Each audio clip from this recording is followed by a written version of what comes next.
পরিকল্পনার শুরুটা ছিল ব্রিটিশ আমলেই। কলকাতা বন্দরে নাব্যতা সংকট কাটাতে 1853 সালে গঙ্গা থেকে খাল কেটে ভাগীরথীতে জল টানার প্রস্তাব দেন ব্রিটিশ প্রকৌশলী স্যার আর্থার কটন। এর প্রায় এক শতাব্দী পর 50-এর দশকে ব্রিটিশদের সে পরিকল্পনা বাস্তবায়নের উদ্যোগ নেয় ভারত সরকার, যার পেছনে তৎকালীন পূর্ব পাকিস্তানকে বেকায়দায় ফেলার অভিপ্রায় থাকলেও উল্টে যায় পাশার দান। কঠিন বাস্তবতার মুখোমুখি হয় সদ্য স্বাধীন বাংলাদেশ।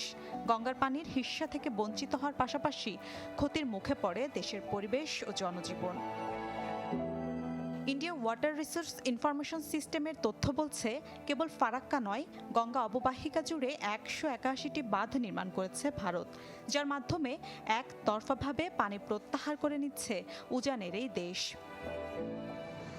ফারাক্কা চালু হওয়ার 2 দশকেরও বেশি সময় পর 1996 সালে ভারত বাংলাদেশ যে ঐতিহাসিক গঙ্গা পানি চুক্তি স্বাক্ষর করে, 30 বছর মেয়াদী সেই চুক্তির কার্যকালও শেষ হচ্ছে আগামী বছর। চুক্তির নবায়ন নিয়ে শুরু হয়েছে আলোচনা, তবে শঙ্কা বাড়াচ্ছে দুই দেশের কূটনৈতিক টানাপোড়েনের ইস্যুটি।